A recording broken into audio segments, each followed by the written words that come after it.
Ratio and proportion.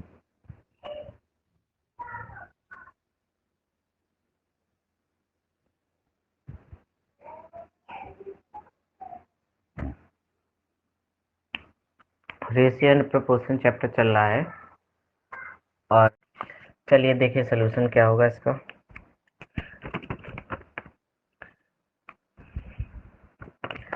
देखिए यहाँ पर ए आलिया, दीपिका और रणवीर। तो आलिया, दीपिका और रणवीर, ठीक है। 427 रुपए की राशि को आपस में इस तरह बांटा कि आलिया की हिस्सेदारी का 3 गुना, यानी आलिया की हिस्सेदारी कितनी है 3 गुना, दीपिका की हिस्सेदारी का 4 गुना, कितने गुना है 4 गुना, और रणवीर की हिस्सेदारी का कितना गुना है 7 गुना। सब बराबर है आपस में। सब कैसे हैं आपस में बराबर हैं, यानी कि 3A बराबर 4D बराबर 7R, ठीक है। सब बराबर है। तो हमें इसका क्या निकालना है, अनुपात निकालना है, ठीक है। तो जब हमें अनुपात निकालना है तो अनुपात कैसे निकालेंगे, तो जब भी ये गुणन दिया होता है इसको हम A अनुपात D अनुपात R निकालना है हमें, तो क्या हो जाएगा 1/3 अनुपात 1/4 अनुपात 1/7, ठीक है। इस प्रकार से हम इसको अनुपात के रूप में लिख लेंगे। लिखने के बाद में फिर आपको क्या करना है, इनका हमें एलसीएम लेना है। क्या लेना है, एलसीएम।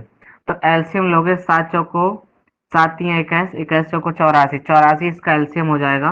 तो 84 का गुणा यहाँ, 84 का गुणा यहाँ और 84 का गुणा यहाँ करा दीजिए, ठीक है। काट देंगे तो 3 दूनी 6 और 3 अट्ठे 24, तो 28 आ जाएगा। यहाँ पर देखिए 4 दूनी 8, 4 × 1 = 21 आ जाएगा, और यहाँ 12 आ जाएगा। तो इसका नया अनुपात बन के आ गया आपके सामने 28, 21 और 12, ठीक। अब उसने कहा है कि इन तीनों की कुल राशि कितनी दी 427, तो इन सबको जोड़ेंगे तो 28, 8 1 9, 9 2 11 और 2 2 4, 1 5, 1 हासिल वाली 6, 61। 61 बराबर कितना दे रखा है 427। 61 बराबर कितना दिया 427।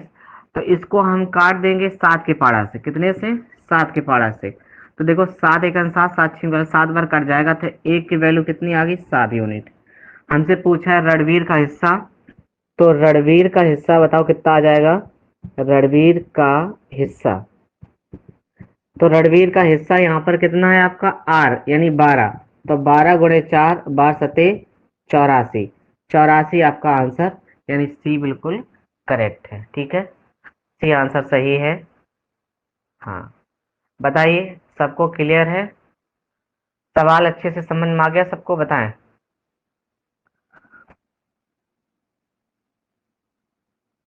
ताकि बी और सी इकट्ठे को ए से दुगनी राशि प्राप्त हो। क्या उसने कहा कि बी और सी इकट्ठे मतलब दोनों को एक साथ जोड़कर ए से दुगनी राशि प्राप्त हो। मतलब अगर ए को 1 प्राप्त हो रहा है तो बताओ बी प्लस सी दोनों को मिलाकर दुगनी राशि 1 का दूना कितना होता है 2, तो इसको कितना प्राप्त होगा 2 प्राप्त होगा, ठीक है। आगे देखिए, फिर उसने कहा है और बी को मिलने वाली राशि, और बी को मिलने वाली राशि,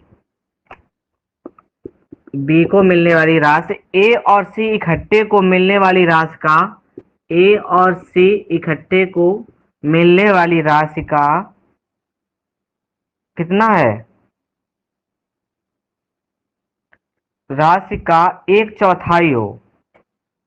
1/4 हो मतलब कि 1/4, तो 1/4 का मतलब होता है 1:4, ठीक है। अब देखिए अब जरा समझना आप लोग ध्यान से। अब इन दोनों का हम योग करें और इन दोनों का योग करें। देखिए यहाँ पर इनका योग करें तो 2 1 कितना हो रहा है 3, और यहाँ कितना हो रहा है 4 और 1 5। क्या इनका योग बराबर है, क्या इन दोनों का योग बराबर है अनुपातों का, नहीं बराबर है। तो आपको क्या करना पड़ेगा, इनको योग बराबर करने के लिए इनमें इसमें 5 से गुणा करा दीजिए, ठीक है। इसमें कितने से गुणा करा दीजिए 5 से, और इसमें गुणा करा दीजिए 3 से। तो देखो यहाँ पर जब हम गुणा कराएंगे तो ये अब आपका अनुपात क्या हो जाएगा, 5 एकड़ 5 और 5 दूनी 10।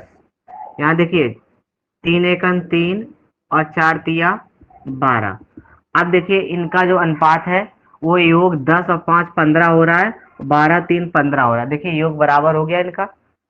अब इनका योग बराबर हो गया, ठीक है। आगे देखिए क्या कहा गया इसने। तो इन सब अपनी बीच राशि को 5,625 रुपए में बांटते हैं। तो देखिए इनका योग करो या इनका योग करो, ठीक है। इनका योग 10 और 5 कितना हो गया, 15। 15 बराबर कितना दे रखा है, 5,625। 15 बराबर कितना दे रखा है, 5,625 दे रखा है। तो अब आप इसको काटिए।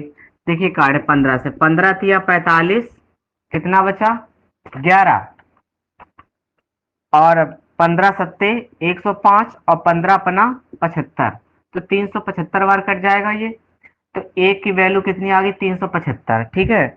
और हमसे पूछा उसने कि बी के हिस्से में बी के हिस्से में आने वाली रकम ए से कितनी कम है, ए से कितनी कम है, ये हमसे पूछ रहा है। तो देखिए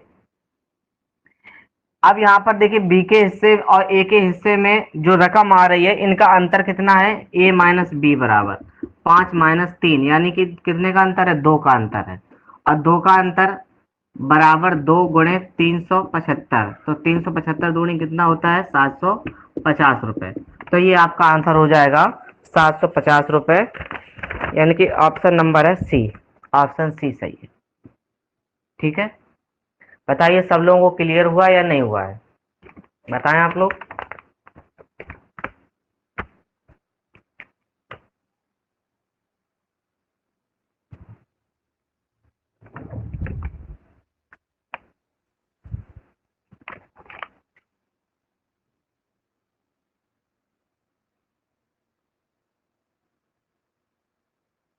रिपीट कर दें, चलिए ठीक है रिपीट कर दे रहे हैं। देखो एक बार फिर से समझो। तीन दोस्त ए बी और सी उनके बीच में एक निश्चित राशि को इस प्रकार विभाजित करने का फैसला करते हैं ताकि बी और सी इकट्ठे को, यानी बी और सी इकट्ठे मतलब बी और प्लस सी दोनों इकट्ठे को कितना, ए से दुगना प्राप्त हो। तो ए का अगर एक ए को एक प्राप्त हो रहा है तो इसको दुगना प्राप्त होगा, 1/2। और ए और सी इकट्ठे को बी से 4 गुना यानी 1/4 है। तो 1/4 का मतलब है 1/4 है, ठीक है। 1/4 का मतलब क्या हुआ, 1/4 यानी 1/4।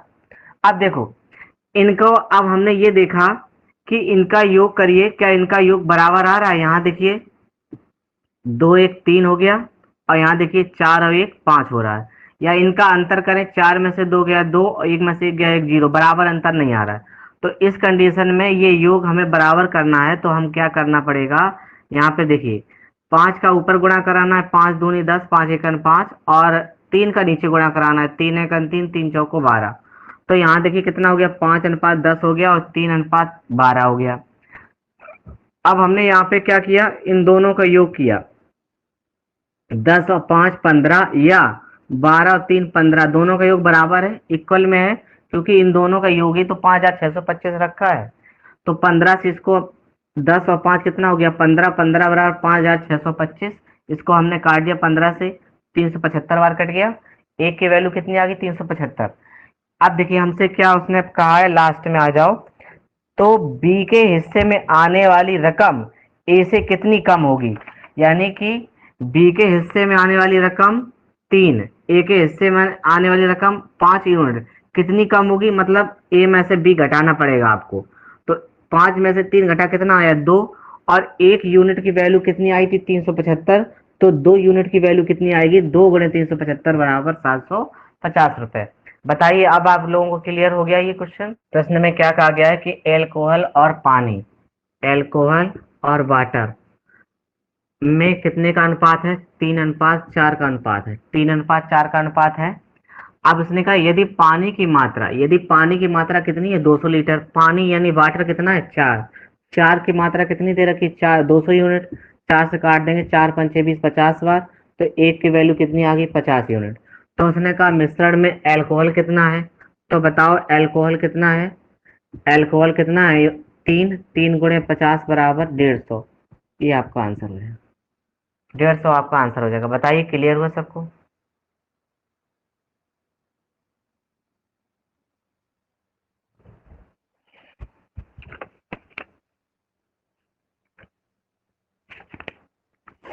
चलिए देखिए क्या लिखा है। एक व्यक्ति का क्रमशः किराया, स्कूल फीस और घरेलू सामान पर मासिक व्यय 3:4:6 के अनुपात में होता है। यदि प्रत्येक माह के लिए उसके द्वारा दी गई फीस कितनी है, 5600 रुपये है, तो वार्षिक आय क्या है? अब देखिए इसमें जो प्रत्येक माह के लिए उसने ये कहा था कि एक सामान का क्रमशः किराया जो है, स्कूल फीस और घरेलू सामान पर जो उसका मासिक व्यय हो रहा है वो 3 4 और 6 के रूप में हो रहा है, ठीक है। और उसने जो वो फीस दे रहा है, अब फीस कहाँ देगा, वो स्कूल में तो देगा फीस। तो यहाँ फीस का जो अनुपात है बीच वाला है यानी कि 4। तो यहाँ पर 4 की वैल्यू जो है वो 5600 रुपये दे रखी है, ठीक है। 4 से काट देंगे तो 14 बार, 14 × 4 = 56 होता है। तो ये 14 बार, 1400 बार कट जाएगा, एक की वैल्यू कितनी आ गई, 1400। अब बताओ, तो उसने कहा उसकी वार्षिक आय क्या है, तो वार्षिक आय ये तीनों जोड़ दो, 6 4 10 और 3 13। तो 13 बराबर 13 × 1400 कर लो। तो 0 0, 13 × 4 = 52, 13 × 1 = 13 और 5 = 18, 13 5 18, 18,200 रुपये, ठीक है। 18,200 रुपये ये जो आया है, 18,000 रुपये।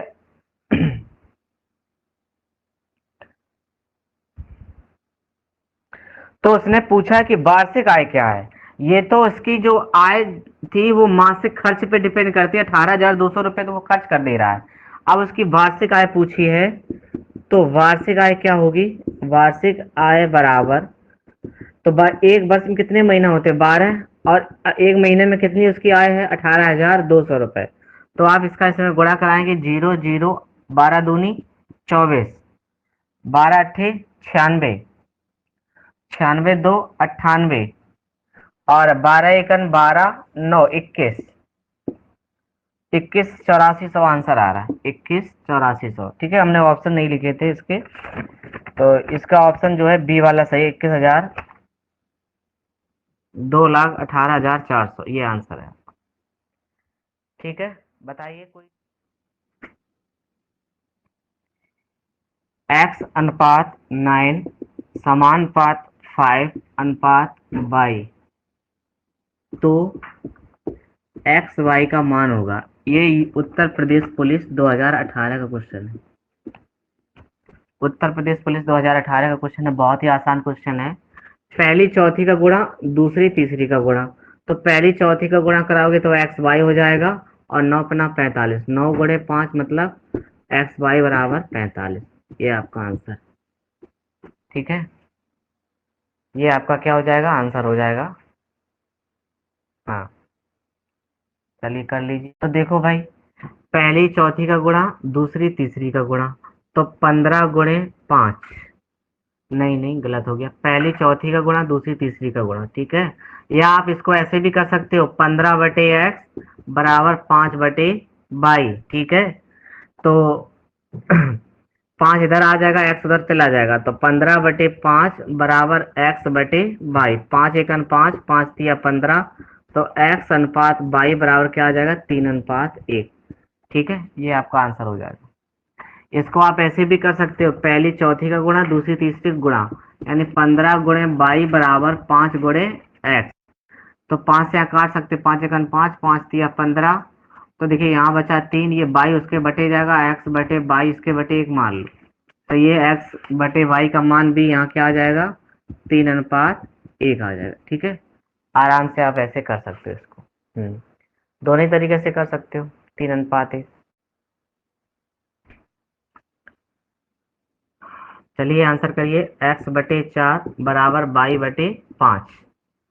तो x के बटे बाई ले आओ, और 4 बाई की जगह पहुंच जाएगा, तो 4/5, यही आपका आंसर है, 4:5। यही आपका आंसर आ रहा है, 4:5 सब लोगों का। बिल्कुल सही है, 4:5।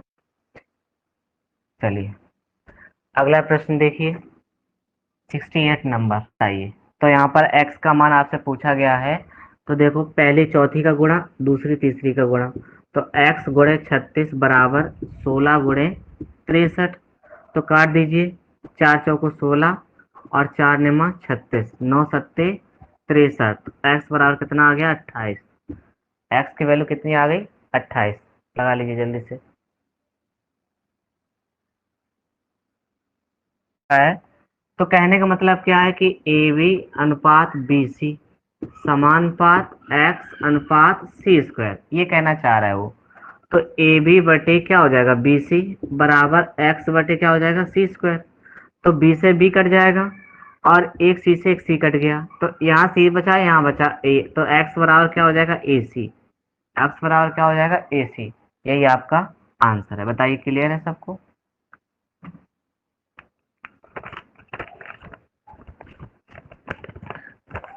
टाइप 3 आपका कंप्लीट हो गया।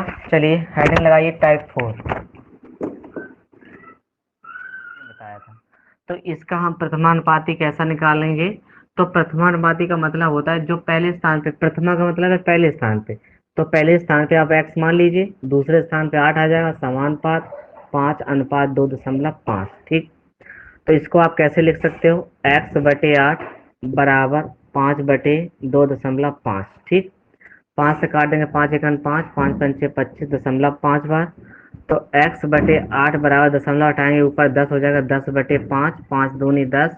तो x बराबर कितना आ जाएगा? 8×2 = 16। तो 16 आपका आंसर आ जाएगा। ठीक है। इसको आप पहली चौथी दूसरी तीसरे से गुणा कराकर भी कर सकते हो, x गुणे 2.5 बराबर 8×5, ऐसे भी कर सकते हो। x बराबर क्या हो जाएगा? 8×5/25, दशमलव हटा देंगे, एक पर एक जीरो बढ़ा लो, 25×2 = 50। तो x बराबर कितना हो गया? 8×2 = 16। तो आप ऐसे भी इसका आंसर बता सकते हो। ठीक है। तो कई सारे तरीके हैं लगाने के सवाल, जैसा आपको अच्छा लगे आप वही अपनाइए। ठीक। चलिए नोट कर लीजिए।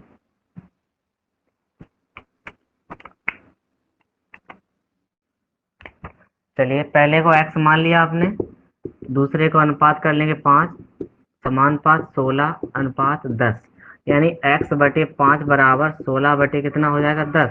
5×2 = 10, 2×8 = 16। x बराबर कितना आ गया? 8। बहुत सरल क्वेश्चन है, बहुत ही इजी। ठीक है। हाँ।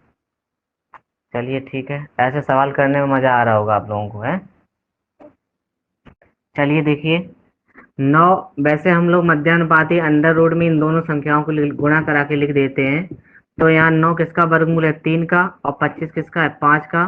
तो 5 दिया कितना हो गया? 15, आपका आंसर आ जाता है। ठीक है।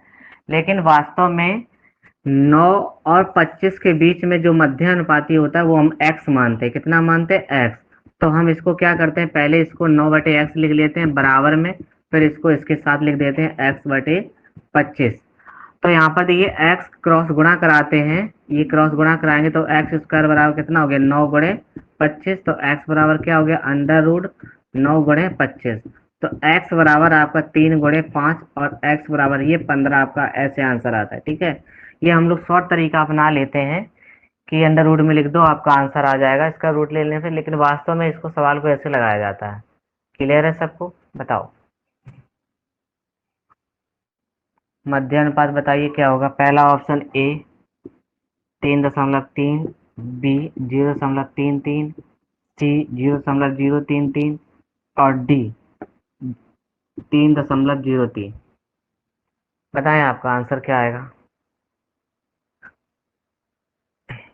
बी आ रहा है इरफान का। बी क्या? 0.33। ठीक। और लोग बताओ भाई। अंडर रूट में क्या लिख लेंगे? 1.21 गुणे 0.09। ठीक है। 121 कितने का वर्गमूल होता है? 11 का। तो यहाँ पर 2 अंक बाद दशमलव बाहर आएगा तो 1 अंक बाद रह जाएगा। यहाँ देखिए 9 कितने का वर्गमूल है? 3 का। अंदर 2 अंक बाद है तो बाहर 1 अंक बाद रह जाएगा। तो गुणा करेंगे, 11×3 = 33, 1 और 1, 2 अंक बाद दशमलव लगा देंगे, 0.33 आपका आंसर आ जाएगा। बी करेक्ट है। ठीक है, समझ में आया सबको? मान है, तो x का मान है, ये प्रश्न है हमारा। एक्स का मान पूछा गया, एक्स का मान क्या होगा। ठीक है, चलिए देखिए कैसे लगाएंगे सोल्यूशन, देखिए इसका। अब देखिए यहाँ पर x-2 और x-3 का मध्यानुपाती उसने किसको बताया, x मध्यानुपाती है इसका। ठीक है, तो मतलब x-2 बटे x बराबर में क्या हो जाएगा, x बटे x-3। क्रॉस गुणा कराएंगे तो एक्स स्क्वायर बराबर क्या आ जाएगा, x-2 और x-3। तो एक्स स्क्वायर बराबर गुणा करा दो एक्स स्क्वायर माइनस के 2x माइनस के 3x और माइनस के 3 दूनी 6 रेड का धन का हो जाएगा। तो एक्स से एक्स स्क्वायर कैंसिल हो जाएगा, 3 2 5 एक्स इधर कर दो, 75 प्लस का हो जाएगा बराबर 6। तो एक्स बराबर कितना आ गया, 5/6। तो ये एक्स की वैल्यू आ गई। 9 और 12 का तृतीय समानुपाती कैसे निकालेंगे, देखिए 9 और 12 का तृतीय समानुपाती क्या है, एक्स है। तो इसको हम कैसे हल करेंगे, देखिए इसको इसके साथ लिखेंगे, 9/12 हो जाएगा और बराबर में 12/x हो जाएगा। तो क्रॉस गुणा कराएंगे तो 9x बराबर कितना हो गया, 12 में 144, 9 से काट देंगे 16 बार, तो x बराबर कितना आ गया, 16। तो ये आपका x का मान आ जाएगा कितना, 16। अथवा आप ऐसे भी कर सकते हो, जब भी आपसे तृतीय अनुपाती पूछा जाए तो 9 अनुपात जो दूसरा वाला है इसको 2 बार लिखेंगे, ठीक है, और चौथे वाले को फिर x मानेंगे।